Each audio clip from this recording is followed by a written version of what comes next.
Well, what's going on, guys? Welcome back to the Deadly Draw podcast. Just me again today, guys. You may see this several times throughout the winter here as I am interviewing people. I'm kind of basing all these interviews off of their schedules. So to try and line up all three of us to fit some of these schedules gets pretty tough. So today on this episode, I'm going to be diving into whitetail habitat and habitat management with our guest who we've had on here in a previous episode, Mr. Zach Haas with Creek Bottom Land Management. And he is also a big part of the EHD fence water treatment for water holes and stuff on your property as far as trying to combat EHD. But just going to dive in with Zach and kind of go over what we can be doing now to our habitat and to our properties that are going to help these deer benefit, especially like up here in north central Minnesota. We are getting just absolutely hammered right now with snow every other day, it seems like, and decent amounts, anywhere from 4 to 6 inches pretty much every time it snows. And then, of course, you follow up a snowstorm with sub-zero temps, and it's just, these deer are just getting it every other day of the week, it seems like lately. And there's things we could be doing right now as far as tweaks to our habitat. I mean, as I'm shooting this pod, there's only a couple days left of the season. So even if it comes to supplemental feeding, if you can in your county, and, mineral sites and just all these little things, like we could be helping this deer herd, especially if you're putting a lot of time and energy into trying to create a good hunting property with several deer on it and, shooter bucks on it and stuff. You kind of want to be doing everything you can right now to help them through the hardest time of the year. So that's what today's conversation is going to be about, guys. I'm not sure what episode this will drop on, but I hope you enjoy. We'll see you on the next one. Mr. Zach Haas, how we doing, buddy? Doing good. How was your season? Very depressing. Yeah. No, I started off the year in Wisconsin here going after a 5-year-old deer that I actually hit last year in the shoulder, didn't get. And I had pictures during the summer of him, and he disappeared in July, came back sickly, like just skinny. But then he fattened back up, ended up not being close to what he was when I hit him, of course. He was probably maybe 140s this year. Last year he was in the 60s. And September, I had the deer pretty patterned, like coming in every single day, daylight. I'm like, yeah, I'm going to go and kill this animal. And lo and behold, September 29th is my last picture of him. And that last picture, I could see his spine, his hip points, like of his hip bones. So part of me thinks that the infection from the broadhead finally got him. Oh, okay. But so I'll be looking for his antlers. But other than that, I mean, I didn't have any mature deer. I went down to Kansas, and my bad luck followed me there. The day before I got down there, the buck I was after got hit in the neck by the neighbor. So yeah, it's been it was a struggle. It was a struggle this year. Crazy. Was that on public down there or private? You guys have some private to hunt down there? I actually go down there every year, and I actually help an outfitter. So I help him out with his food plot plans, land management plans down there. And so we kind of just work together. And then so every other year I go down to Kansas, hunt on his place.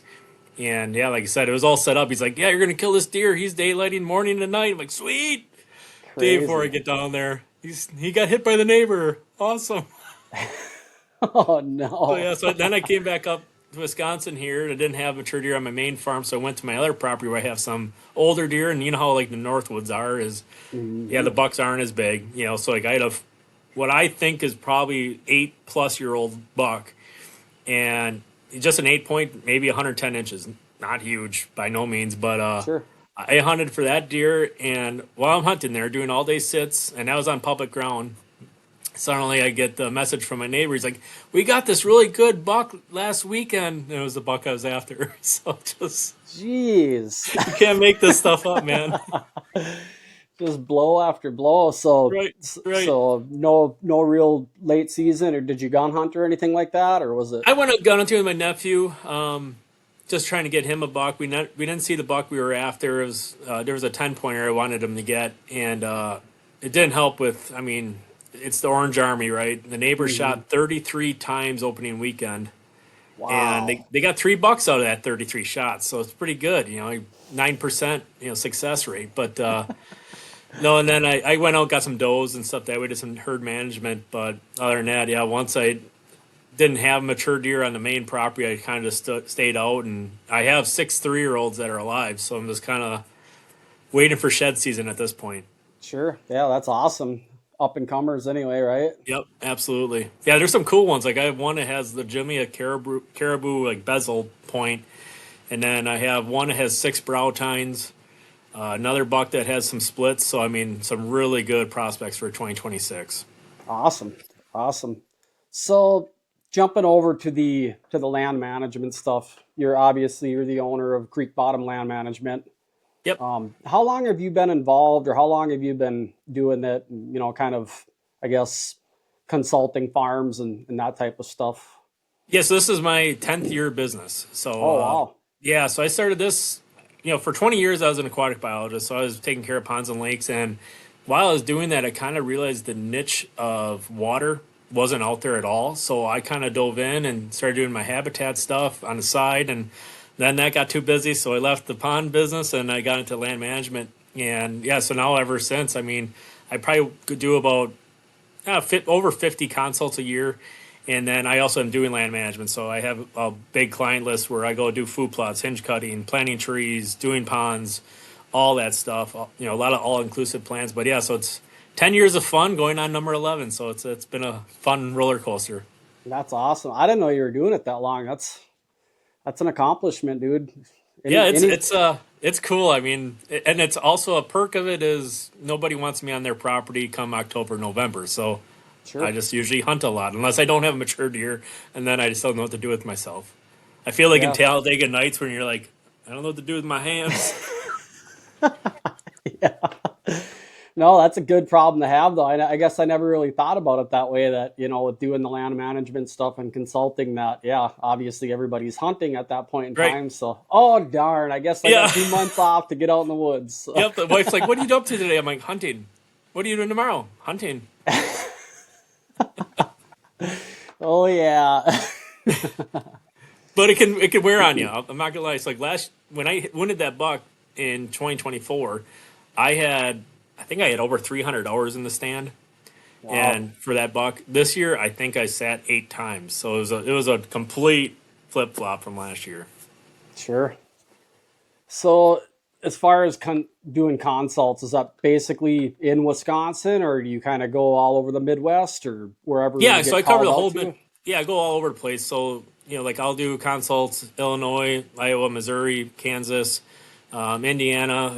I guess you went to Ohio this year when they had the EHD outbreak, and Minnesota, Michigan. Yeah, I get all over the place. Okay, awesome. So, kind of going into your guys' season goes for about a week yet, right? Over there? Or is It it? depends. So like we have extended archery seasons. Like so where I'm at here in the Fond du Lac County, we have it up to January 31st.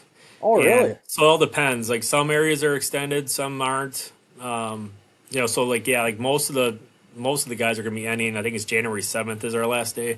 Sure. And then yeah, like if I had a buck I wanted to hunt, yeah, I could hunt to January 31st. But even then that's a risky one, right? So like I know of a lot of clients and even myself, like my northern Wisconsin pieces, I have shed bucks already. And I've talked to some other guys who already have bucks dropping antlers. So it's kind of one of those things you got to weigh your factors there if you're going to go after a deer that possibly is shed out already. Right, right. And that's actually one of my bullet points to talk to you about, because Yeah. I've been seeing a lot of posts and a lot of pictures of shed bucks. Can you pinpoint what you think is causing that, or was it? Yeah, Do you think it's stress, or is it? Yeah, it has everything, so it's one of those things like bucks, and it's kind of cool. Like if you watch a certain buck, a lot of times they'll shed their antlers almost to the date. Like if you are following a certain buck, it'll usually drop around that same time every single year. That's just their nature. The biggest things, weather doesn't affect it. It's by itself. Like we can't get a sunny -20 next week and all my bucks are going to drop their antlers. It's not how it's going to work. But it deals with a lot of social stress. So if there's too many does on their property that are feeding, too many bucks. So social stress has a big one. If a buck did run himself ragged during a rut, he also depleted his nutrition, so he's going to shed earlier. A wound, so like there might be, and not saying a gun or bull wound, but he might have tripped and fell when he was running through the woods and has a bent up ankle, or who knows what happened, car injury. Any of those factors could make him shed as well. So yeah, it has everything to do with the nutrition and the social stress going on in the property. Okay. Yeah, because I've just been seeing just tons of them now. And actually, a good buddy of ours, he's only about 45 minutes from me, but he had, and actually to your point there, he had I want to say this deer is 6 or 7 years old, but just he's in an area where the wolves are kind of started setting in pretty bad. Yep. And then it's kind of central Minnesota. Once you start getting further north, you leave the ag ground and it turns into like the big woods or like the bigger swamps and stuff like that. So he's just into that big woods type setting. Yep. And so, this deer, this is, I believe, his 7th or 8th year owning that property, and he's done tons of work to it. But he's finally got this deer that I want to say it was like close to touching 160, but just super like confined, super tight rack, but heavy duty. Yep. He was limping. He actually saw him over on his neighbors when he was driving home, and he was limping. And a couple of days later, he sent a trail camera picture of him, and he only had one side. Yep. And he's like, well, there goes my season, basically, And he's like, but I'm going to go out and try and find that antler. Well, he went out and he ended up finding the side that he had in the picture. And so then he's like, all right, I got to go out and find that other side. Well, he ended up finding the match. And, but yeah. Now you got to try to hunt that deer down and, shoot him and put his antlers back on. Yeah, exactly. But yeah, that's what we kind of figured too, was that injury kind of got the best of him and stressed him out or whatever the case might be. And and I see it a lot too in North Woods, like whether it be northern Minnesota, northern Wisconsin. I see a lot of earlier shedding deer. I mean, for me, it's more common up there to see those December shed bucks, January shed bucks. You get down, and I'm sure it's the same in southern Minnesota as it is here in southern Wisconsin. We'll have bucks that are hanging on March, and I've had the latest I've ever had antlers on a buck was April 19th. So there's just not the stress. We don't have the winters we used to have anymore. Nutrition's more available, readily available. And honestly, it's just, the deer numbers, even though what the DNR wants to state is one thing, but the deer numbers aren't there in some of these areas, so they're not as stressed either. Sure. So now that we are leading into because our season wraps up here the 31st. Yep. So there's a lot of people, obviously us included, that our sights are kind of on like, okay, time to get in and try and do some habitat stuff. Yep. In your opinion, what is probably the most important thing you could be doing on your property right now as far as for trying to benefit your herd? So just to benefit the herd side of it, I would say is going in there and cutting. So if you have areas that are over canopied, go start dropping trees. If you're a fan of hinge cutting, some people aren't, some people are. Hinge cutting to make bedding pockets. Anytime you're cutting those trees, like I always say, chainsaw is the deer's best friend this time of year, because every time you're dropping those trees, and I'm sure you've seen it with logging, but you log, it's pretty much like making a food plot in the winter, because deer are going to come and devour all those buds. You're giving them nutrition at their level. So to me, the best thing you can do is if you had a long-standing project where you're like, I wanted a log, or I want to do some shooting lanes, I want to go and cut some bedding pockets, get in there now. Start dropping trees, because that's going to benefit your deer.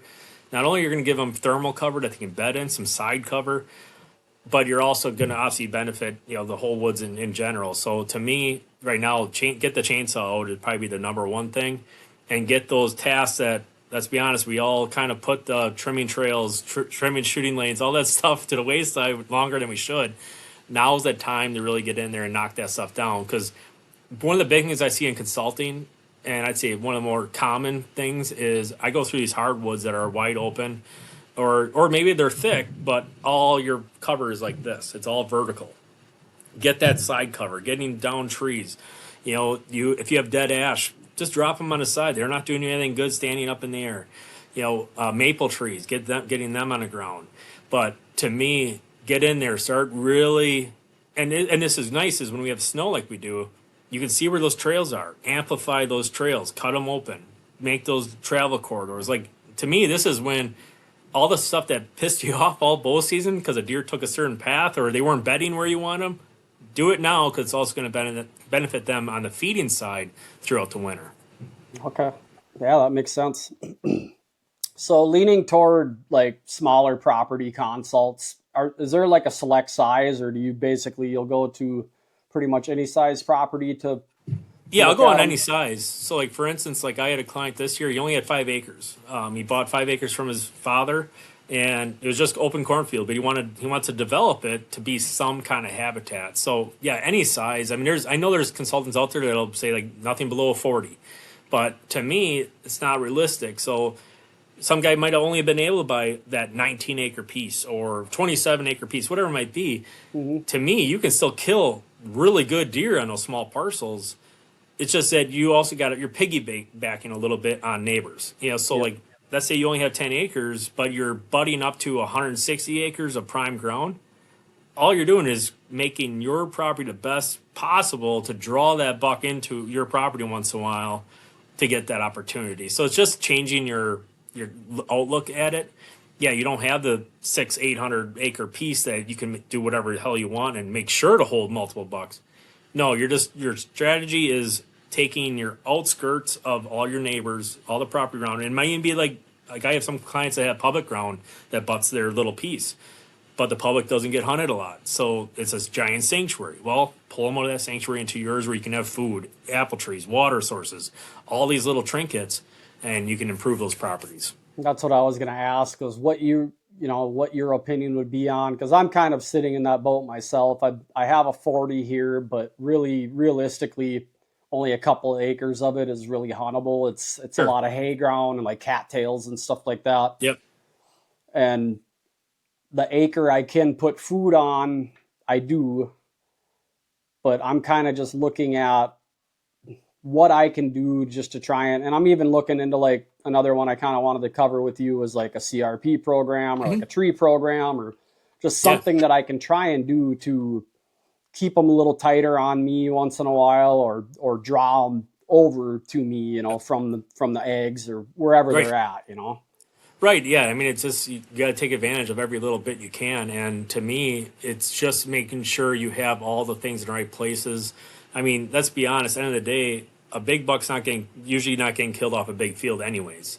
You can have this illustrious giant food plot, but guess what? You're probably not killing him in that. You're killing him in transitional food plots and these little wood plots. So having a couple of those, and they do not have to be big, but even planting trail systems. Like you could have, let's say you have a 10th acre food plot, which isn't very big. Connect that with a trail to another 10th acre food plot. And now you're just making travel corridor systems that are food, but then putting a couple water sources in there for your deer, opening up the canopy enough to get some apple trees in there, or persimmons or hazelnuts, chestnuts. I mean, you can just jam a little parcel open. I mean, for case in point, like I have a spot that I help manage, and it's kind of similar to kind of what you're talking about, where like the guy has a small acreage of woods. It's not big. Like it's a 40-acre piece, but I bet you only maybe 5 to 8 of it is wooded. The rest is old gravel pit and kind of crap ground. So we were able to take that wooded piece and doing some hinges. I opened up some pockets and planted some actual native prairies into it.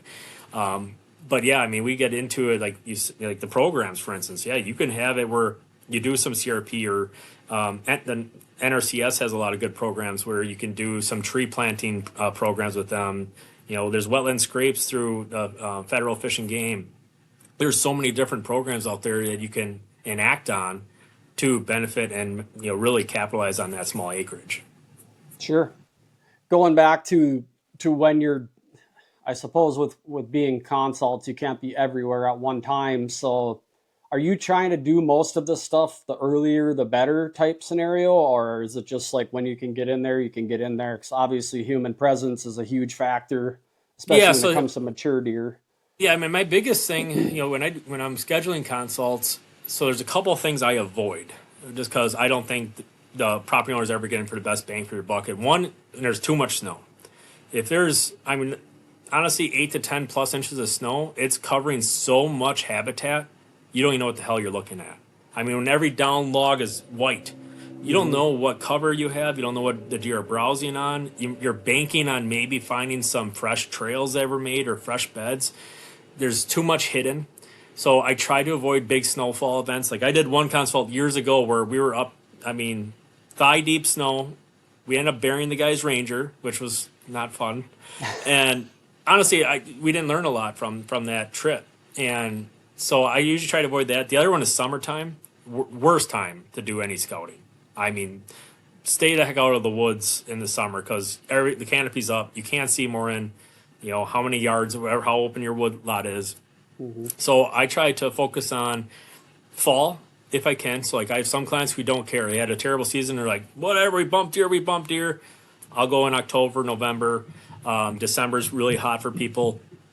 But then usually like my northern Wisconsin consult clients or Minnesota, I won't go there typically till April or May. We'll wait till snow melt happens. Because I want to see the features of the land. I mean, we've all seen it. You're walking around in the woods, shed hunting, or doing whatever you are doing in the winter.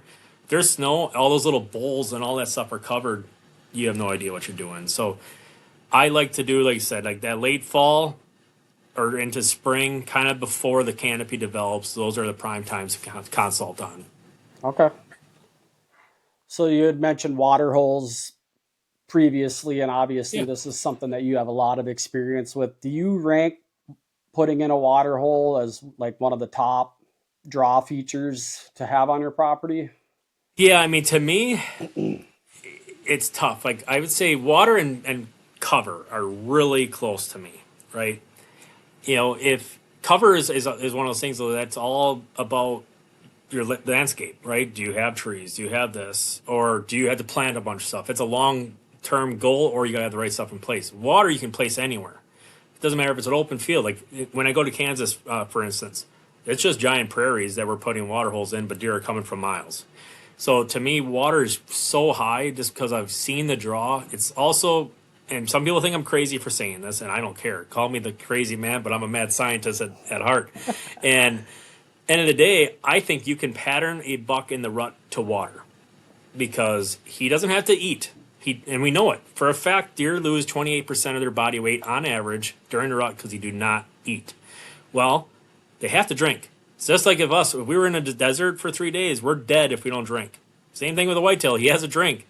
And he's not getting it from his forage, even though that's the big thing. Like, you don't need water because the forage has so much water. Well, go eat some bark in the winter and see if it has moisture in it. No. The corn stalks, guess what? They're not there anymore. They're harvested. So there's no moisture there other than if they're trying to eat snow. So to me, I like water in the fall leading up to winter. If you do have running water, it does help in the wintertime because now you have fresh water that's open. It's only difficulty with water holes is obviously they'll freeze up, which I'm trying to work on a solution to that. But yeah, I love water. I've killed bucks because I have literally patterned them to it. I mean, one buck in particular, back in 2021, I put a water hole in brand new that year, and that buck during the rut showed up every single day to the water hole at 9:30, almost to the minute. Wow. Went in there, got in the morning, brought my coffee with because I knew it was the long game. Yeah, like it was like 9:27. Came in the water hole, smoked them. So crazy. To me, I love it. Every client I've ever put on, they're like, yeah, they're just pounding the water. And I will say, like, tubs are one thing. Tubs do work. If you can actually get a true little wildlife pond in there, those things are incredible. I mean, I'd say they're used just as much as a community scrape is during the fall. Wow. So on the scrape topic, are you a big advocator for mock scrapes and stuff, or is it just if the situation's right, or how do you feel about, because it seems like now it's like that's what everybody's doing. They're throwing in a mock scrape basically everywhere. And I even put one and I just placed it, I guess, I don't know how you want to say it, but just not really thinking about it. I just threw a tree up with a vine, out in my food plot, which they didn't even touch. So yeah, I mean, and with that, like, the rubbing posts and all that stuff, I've seen more failures out of a rubbing post than I've seen success. I just think to deer, it's like, what the hell is this thing doing in the middle of the field? It's like I put a bunch of different types up this year because I wanted to really hone it in. And I do think it's a little bit like Iowa, you can literally throw whatever. You could probably throw a garden lawn chair out there and they'll rub it. Like that's just Iowa. But here, like I tried the horizontal rub, Ted Miller's famous horizontal rub. My deer literally looked at it like it was an alien spaceship. So where I'm a big fan of is if you have the wild grapevine on your property, is cutting those grapevines. I put those up next to a rope. It's like you've probably seen the hemp ropes everywhere. Like I think even was it Wildlife Research I think has it where you can bite in the tote now. Yep. And I would say 10 to 1 those deer would use the actual vine. And I think it's just because it has natural saps in it. It has a little more hardiness where they can actually feel that tension onto their antlers. But I decorate my properties with scrape vines like a Christmas tree. That's the best way I could put it. I mean, and it's all visual, right? So like if I have a field edge or like I have some four-wheeler trails, I'll put a scrape vine and then maybe another 50, 75 yards away, I'll put another one and leading to a stand. So if I know the deer are, let's say, coming out of a marsh and they hit that first scrape vine, I want them to look and be like, well, there's nothing to my left, but oh, there's another vine to my right. Make them walk that edge, making those scrapes. And it also kind of takes the attention off you as you're getting ready, you're drawing back, all that stuff. But yeah, scrape vines to me have been super successful no matter where I've been, no matter what state I've been. They've pounded them. It's just, to me, that wild grapevine is where it's at. But yeah, like I've heard of some guys like, don't put too much out there. Man, I want to be a playground. Let them do whatever they want. It's all about communication and visuals for a deer. Let them communicate. Let them play. And also let them up all year. Like I still have deer hitting all my scrape vines. I will have them in the summer hitting my scrape vines. They don't stop. They are still communicating with their orbital and their forehead glands. So to me, yeah, it's a no-brainer when I come to set up properties. Okay. So are you basically putting them on basic, just like natural travel ways, or are you trying to put them in spots where you can manipulate their travel? I'd say both. So yeah, like there's some spots like a field edge. Also, we know they're traveling them, but I'll still put scrape vines, especially if I know I have a camera I want to run or something. Obviously, I'm finding those points where they're coming out to let's say a field edge. So I'll find that major trail where they're popping out, and I'll put a scrape vine right next to that, just so I can get as many good pictures as I can. But there is a little manipulation to it, especially with food plots and all that kind of stuff. If I want them to go a certain direction, I'll put them there. But also, like, I like to mess with the deer's head, and that's why, like, I do a lot of screening, for instance, around my food plots. Is you can confuse that animal where, well, I hit that scrape vine, but now there's one over there, and suddenly before you know it, he's just doing this number, and pretty much like if we were just going through, the savannah, we'd be like, wasn't I here before?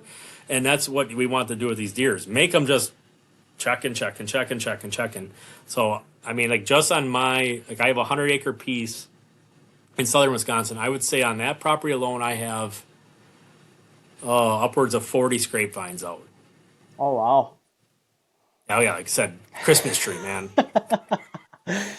No, that's awesome. And I've heard, some people even talk about that, naturally on some really good properties, they'll come across like 80, 90 different scrape locations, in that woods or that ridge system or wherever the case might be. And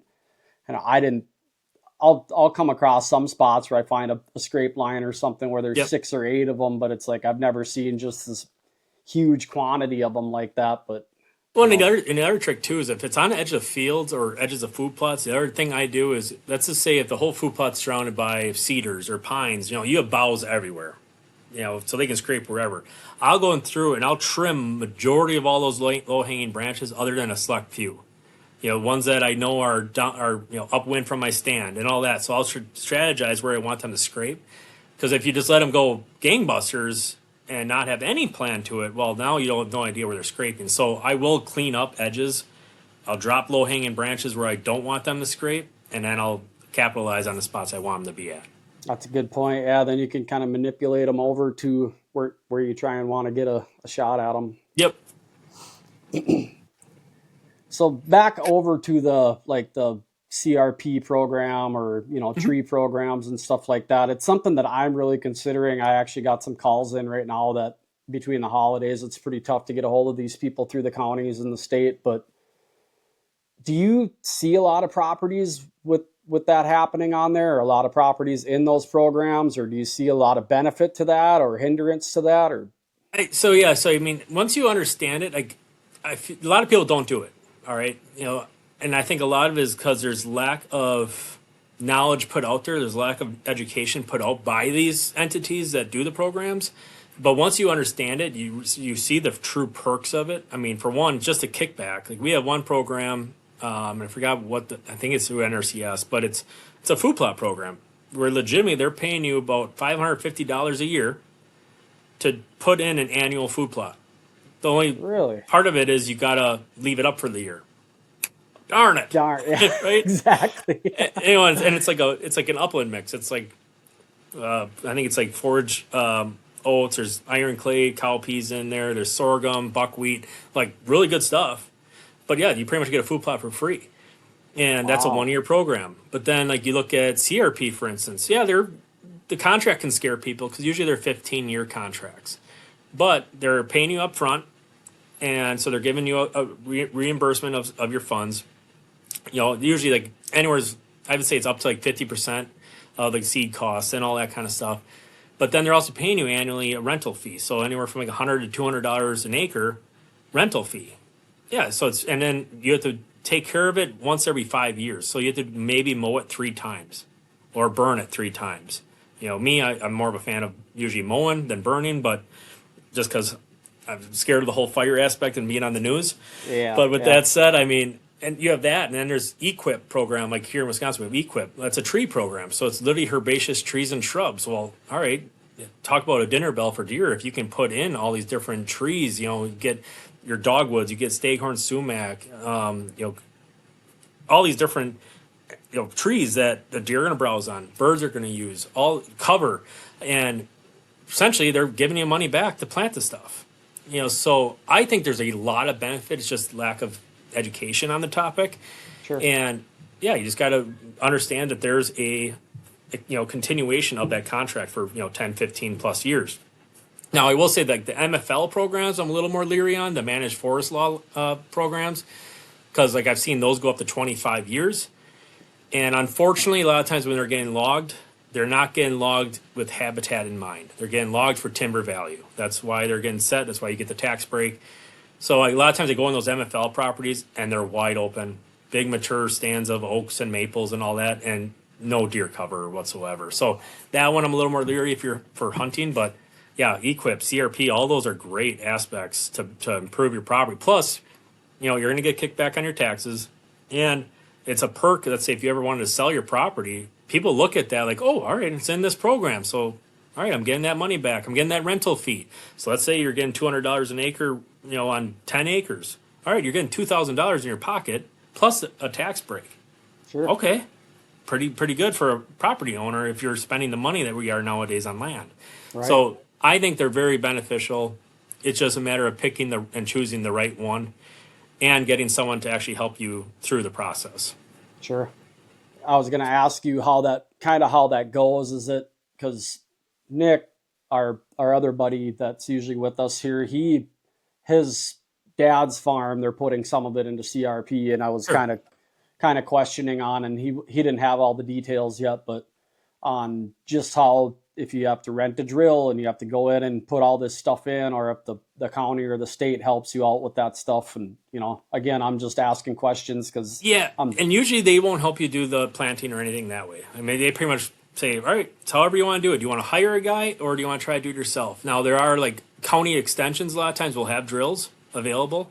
So you literally go, you talk to the guy at the county, say, hey, I'm planting, these 5 species. What setting should I be at? They're usually pretty helpful that way. I've also worked with Pheasants Forever here in our state, and they have stuff like that available to help you pick the right seeds and all that kind of stuff. Just so you're not so lost on like, all right, what do I plant? What qualifies? Like CRP has select blends you have to use to qualify for their programs. But yeah, like you want to get a good drill. And I will say, like, if you're going to do CRP, for instance, I would highly recommend you planting soybeans the year prior. And there's a reason for that. And this goes at any prairie installation. Even if you just want to put a prairie in without CRP, is you're able to do weed management. So you can plant your beans and you can spray those beans 3-4 times to make sure you have no weeds. Then you go in that fall and you drill it. So you no-till drill all your prairie species in, and it's kind of like a dormant planting, and the next year that'll start flourishing. And in about 3 years, it's mature. But I usually recommend doing soybeans first just to clean the field. And the big thing is, like with CRP programs, EQIP, all these other NRCS programs, is it has to be active agricultural ground. So it has to be registered with FSA office and all these different things. Yield data is pretty important to them usually as well. But if you let it go and you let it go to grasses, you're not going to qualify. You got to have it in active agriculture to qualify. Sure. Yeah. Right now, the 10 or 12 that I have in an ag program, it's hay ground, but my neighbor, he's got cattle and he usually comes over and fertilizes and seeds it and stuff like that. And that'd be fine because that's part of agriculture practice. Yep. Oh, okay. So yeah, that's good to know about the soybean thing, because I'm sitting here kind of scratching my head. Again, I haven't talked to these guys from the county, but I'm going, well, geez, this hay ground, I mean, it kind of takes over everything, right? So it's like, how do you get this other stuff to thrive in it? Where you're saying, if you could run like soybean or something for a year, I'm going to definitely have to look into something like that, because otherwise I'm just going to be, I don't even know what, spraying the crap out of this stuff out here and water. Well, and especially because the prairie seed is not cheap. It's expensive stuff, and you're wanting to do a mixture. You don't want to do plain, pure switchgrass. You want to get a mixed blend that works well, has forbs and all this stuff that'll benefit deer and turkeys. Mm-hmm. And what I like about doing that whole thing with the beans is you're really capitalizing on that investment of the prairie seed. Plus, just so happens deer really love soybeans, so you get a great year hunting soybeans as well, standing soybean crop. So you got your bow hunting spot for early season. You got gun hunting and muzzleloader, and you drill it, and you don't even care about mowing them down. So my father-in-law did one, for instance. He did a 3-acre prairie, planted soybeans, and he had awesome soybeans, like 3-4 foot tall soybeans. And we drilled right through it. So he had all these soybeans scattered. So he found just a plethora of sheds that season, which was awesome. And then his prairie took over. Okay, cool. That's good to know. Because, like I say, it was like I'm sitting here wondering, where do I start? And, what should I do to try and get this ground prepped or whatever. So it may end up not even being next year or this coming year. So good to know. Another one that I kind of was going to question you on, and this is just, I know it's all by scenario per se, but say you're a person that's, just acquired their first 20 or 40 acres and whatnot. And I guess to try and narrow it down a little bit further, say probably half of it's timber, half of it's tillable, we'll say. Sure. What are some of the top rated first things that you're going to go in and do in a situation like that? So number one big thing I always recommend on a plan, unless it's like steep bluff country, is perimeter trail. Get yourself, in the hardwoods, get yourself a trail that goes property line to property line. And there's a couple reasons for that. One, your first year hunting it, you don't need it just to get access, to get to spots, understanding land, game recovery. But also it keeps neighbors honest. If a neighbor comes into a property and there is no trail there, they are more likely to trespass and retrieve an animal without ever calling you than if they have to cross a four-wheeler trail. That scares people. So to me, number one, I always get a perimeter trail put in, if possible. I mean, you might, the property I was on today consulting, for instance, he has a dead ash swamp. Well, you're not going to blow a trail through that, so he's going around it. So you do the best of your ability to get that perimeter trail in place. You can make a couple interior trails. Just know that those are the ones to avoid, obviously, during hunting season. I'd say that's number one. Then number two is understand what you need to do for trees, because the best tree planted is a tree that was planted yesterday. So to me, if you want screening done that are in form of spruce or herbaceous shrubs, get your tree orders in right away. Now, if you buy it during the summer, you're kind of SOL. But if you buy right now, tree orders are going on everywhere. Mm-hmm. So to me, understand where you want nut trees, where you want fruit trees. Maybe you have a swamp that was full of dead ash or something that way, and you want to get some swamp white oak in there. You want to get some red osier dogwood, gray dogwood, viburnum, all these different things. But get your trees going also right away. The food plot aspect and all that stuff's that easy, can come down the road. To me, that's a lot of times the least priority on my plan, because you can go with the tractor in July and figure it out. Mm-hmm. Everything else, it takes a lot of work, a lot of time. Or if you have, let's say, a big buckthorn thicket, figuring out, all right, do I want to, year one, get this thing fully fecon mulched and sprayed? Well, better do it right away because it's going to look like a dead zone for a few years before it regrows into the actual native species. So I would say timber management trail systems are top tier. That would be probably 1 and 2 on my list. Then from there, start factoring in, like you said, your food plots, your water sources, all the stuff that you can knock out in a weekend. I push that stuff down the ladder. Okay. So going toward the timber work and you know, I'm looking at not looking at a property. So like Ryan's property, for instance, he's got some that's kind of all based up on a ridge, hardwoods, and then it drops into like a pine transition and then into like a popple swamp. And Okay. he's doing some work in that popple swamp. Last year he had knocked some down and stuff like that. And we're kind of, every time we talk, we're kind of talking about, well, how can we get in there and thicken that up and to get some more stem count in there? And Yep. obviously knocking some trees out, removing some of that canopy is going to help. But are there any things like seed wise right now you could be doing to just try and get some of that natural woody browse coming up in the springtime or Yeah, I throughout mean, the summer? seeds are definitely difficult. It's one of those things like, yeah, if you want to get in some, like, depending on how wet it is, like if it's marginal wetland or if it's true wetland, obviously that's going to vary on what you do in there. But, to me, like Mother Nature right now, she's dropping all her seeds. If you walk a snow field right now that's in a prairie on a top, a lot of times you'll see seed everywhere. This is when Mother Nature's telling you we should be actually overseeding our prairies. So like if you get wetland seed, this is the time you can actually be throwing that on the ground. You're going to be throwing that to get going. If it's a popple swamp, then I would be clear cutting the living crap out of it because you're going to sucker every popple and that'll be your stem count. And within 2-3 years, you'll have 8 to 10 foot popples. Okay. They grow that quick because one thing with a popple is since they are all linked up by the root systems is they sucker like crazy. 100 foot each direction, let's say there could be suckers. So you're delaying what you should be doing by just taking a few of those. I'd go in there and clear cut the whole dang thing to get the suckering to fire up, and it'll become a slashing, right? But an old logger always told me, he's like, you cut a bunch of popple out and you clear cut an area, you just made a grocery store for the deer. Okay. So everything just poof. But with that said, if you don't want to go clear cut and you can open up, so the rule of thumb typically to get the good growth, sunlight growth, is a 70 by 70 foot opening in the canopy. And I learned that from actually a forester here in Wisconsin.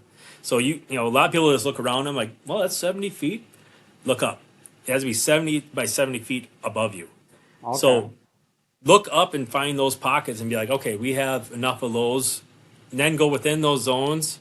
And springtime, then go get your saplings and go start planting your dogwoods and all that kind of stuff and tube them right away. It's one thing like Jeff Sturgis, for instance, he talks about red dozier dogwood, like it's his best friend, forgets to tell you about protecting them. You're gonna have to tube every living one of them, or you're gonna have to plant so many that it literally looks like a red carpet. So you could do that too, is go in those, like I said, and make those canopy openings, go in there and just plant them thick. It doesn't matter how thick they are. If they're a thick little bush, big deal. But even hybrid willows, you can get hybrid willows in there. They grow pretty well, and they'll, since they're growing so fast, they'll curl around where they need to get that sunlight. And what's neat about them is down the road, when a hybrid willow gets big enough, you can hinge cut them and they'll just resucker. All they are is a water weed. That's what I've always called them, because you can't kill the damn things. Hinge them, fall them, let them sucker again, hinge them, and it's just like the forever hinge cut tree. It's like the everlasting gobstopper. That's good to know for sure. Because on his, I know he obviously it's just him and a chainsaw, right? So it's not like he's going in there and just waylaying stuff. But I don't know if he was just slightly apprehensive on just how much cutting he should be doing. But yeah, to know that, kind of if he goes in there and goes crazy, that's probably going to benefit the most. Would you recommend? I know you said you kind of shied away from burning and stuff, but would you recommend? There's a lot of like that canary grass and stuff that comes up through there real thick in the summertime. Would you recommend the burn like early? Yeah, if you can control it, that's the biggest thing. So like a wood burn is some of the best things you can do. Honestly, so kind of go on a little bit of a tangent, but they always said the reason why we'll lose the oak in our state of Wisconsin is because we don't burn anymore.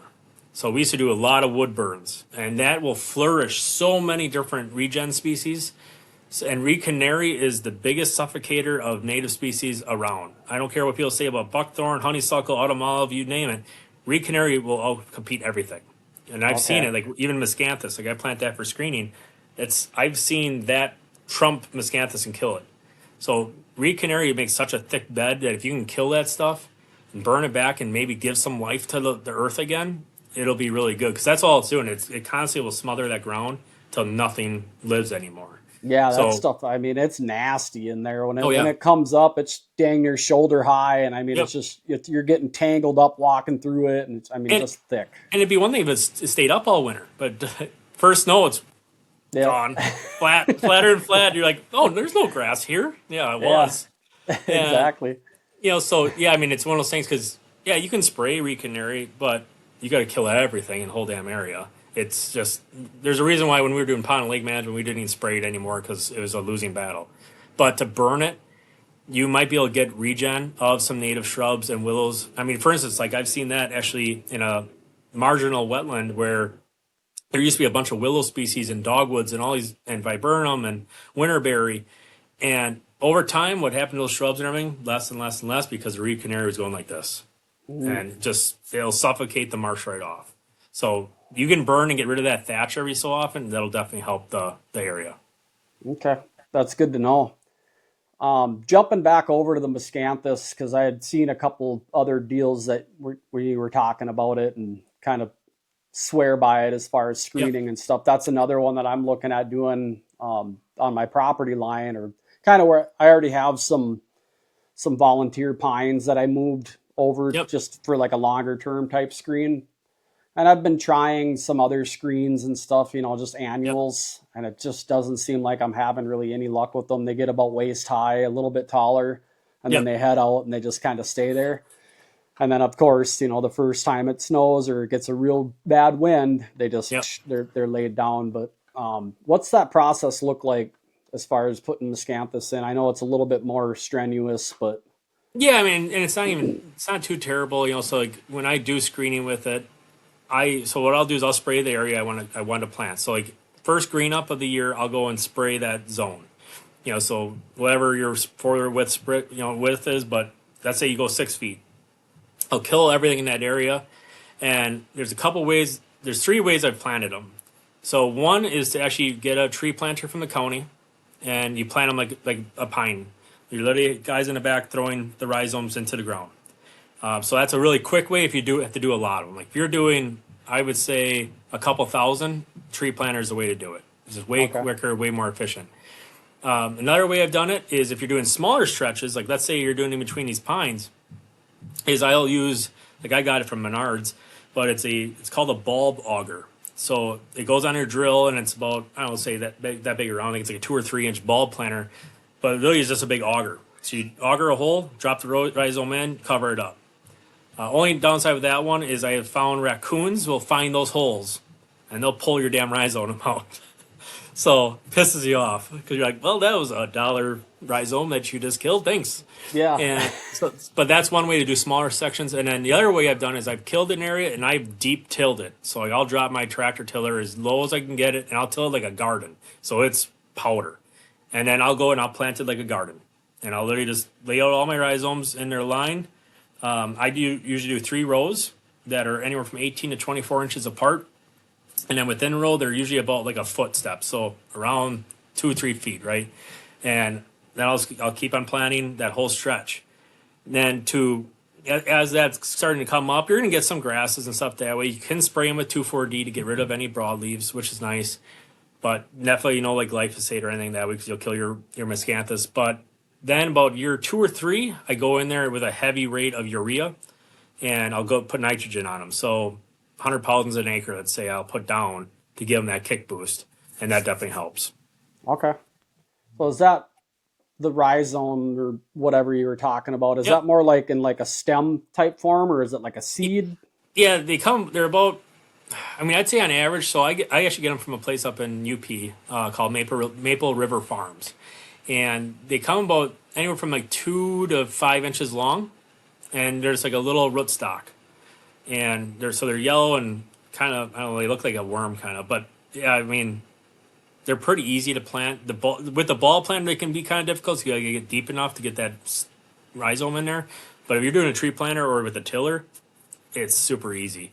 But yeah, it's definitely not a seed. You can buy clusters too. Like they sell a rhizome cluster, but they're pretty pricey to get a bigger bush faster, bigger grass. I just do the individual rhizomes. And honestly, it's not as bad people would think. Like, you know, like for, I think my one buddy, for instance, he wanted 1,000 of them, and I think it was going to cost him like $450. Oh. And that's a one-time planting. Sure. You know, yeah, you might go down the road and a couple of areas you might not have best growth. You go in and you add a couple here and there. But what's nice about that company is you can buy as little or as many as you want. Okay. And what company was that again? Maple River Farms. Okay. Maple River Farms. But yeah, the owner, Don, not even a deer hunter, which is hilarious to me because I thought for years, like, man, you're the smartest man ever figuring all this out. He's like, no, I don't even deer hunt. I just love hearing the stories. Gotcha. And, but yeah, so he's been doing it for, I mean, I bet you going on 15, 20 years he's been doing this. And you get flack because the native people freak out because it's not a native species and you're doing more harm to the native habitat, blah, blah, blah. But I can tell you, my original stand I planted 10 years ago is still, I can see the rows and it hasn't taken over my farm. You know, it expanded maybe from the individual rhizome. It might have went from, you know, let's just say that to that. You know, so it went from, in 10 years, it maybe expanded total of like 8 to 10 inches. And really, as far as a thickening screen, you want that a little bit, don't you? I mean, you want it to kind of fill in and...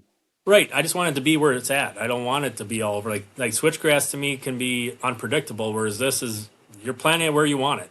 And you can go around bends. You can, like, I leave doorways. So, like, I'll plant it specifically in an area and then stop for 10 feet because that's where I want my deer to walk through, or that's how I access with my tractor. So I call those doorways. And that helps because the deer will not walk through that wall. Like, they are just, nope, it's too thick. I mean, I think I could run full speed at my wall and it would bounce me off. And, I mean, no joke. Like, I'm pretty sure I could lay on that. No, just... There I am, crippled. But so I make those doorways, and those deer will walk that edge of the miscanthus, find the doorway, and they'll go right through.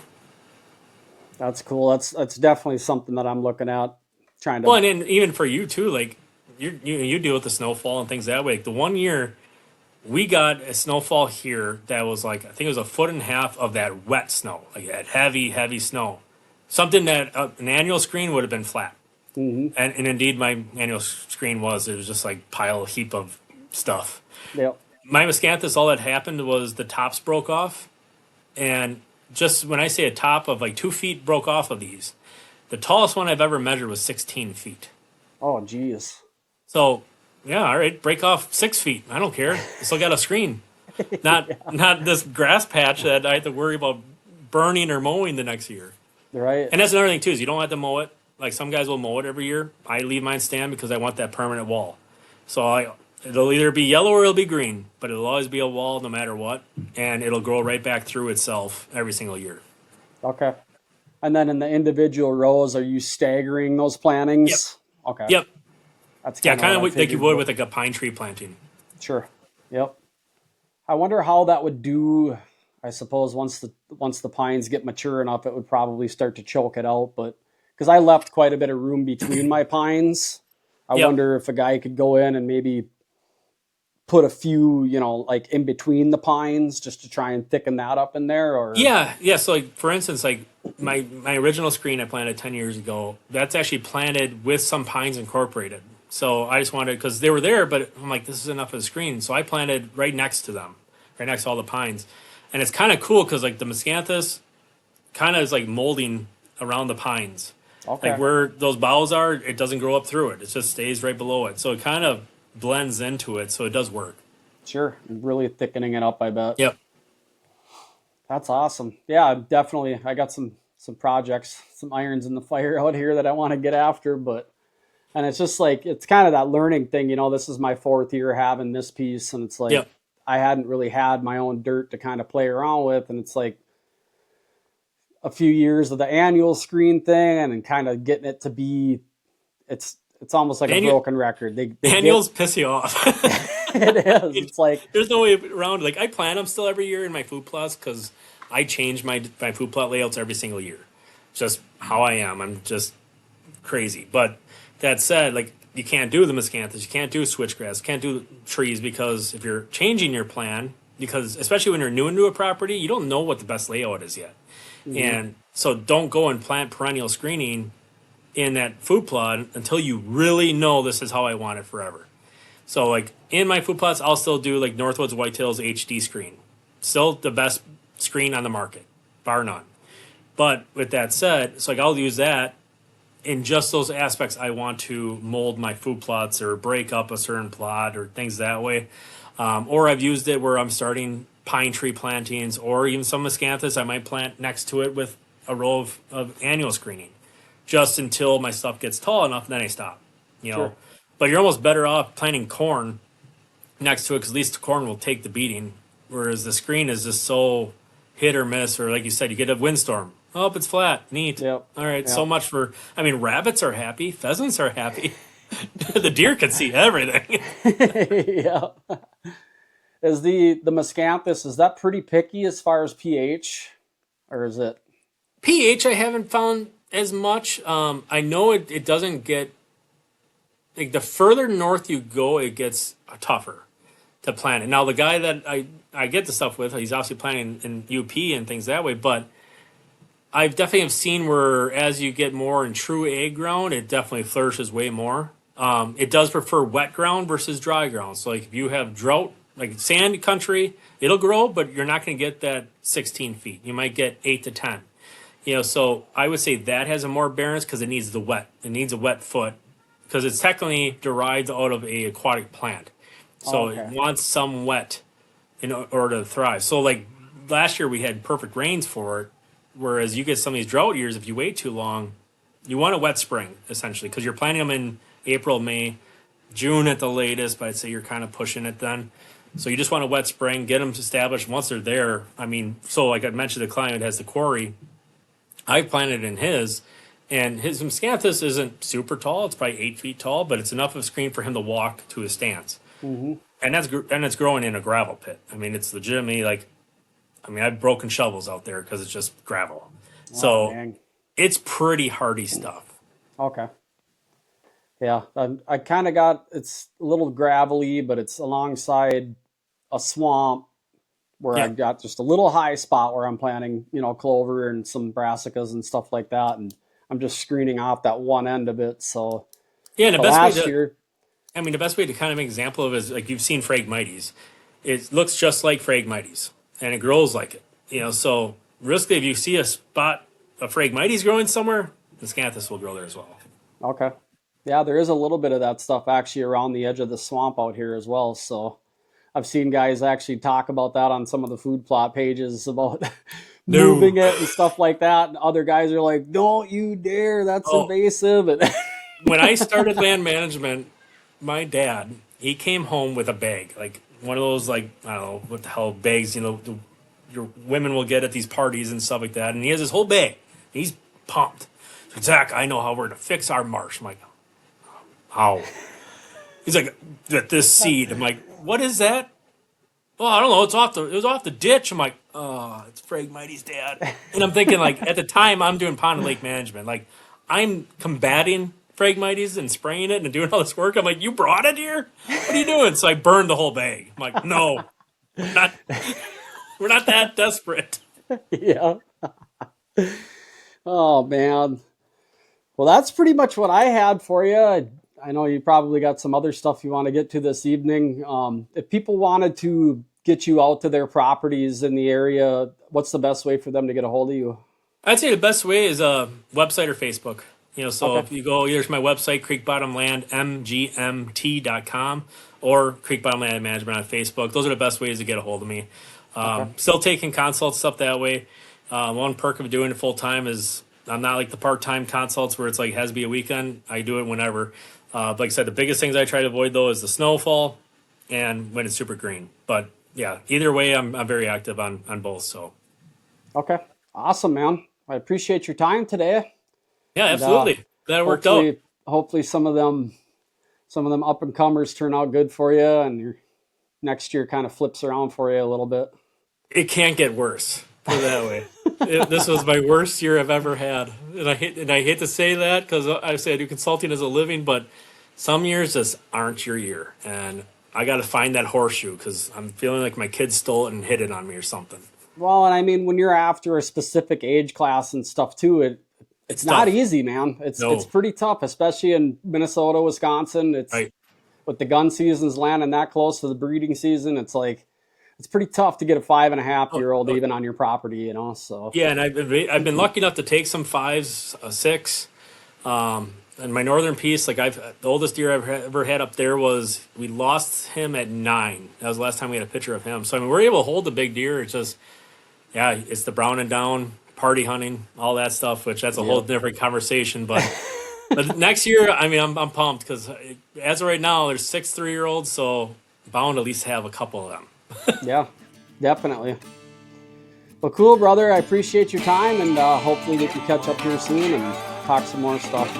Sounds good, buddy. All right, talk to you later. Thanks.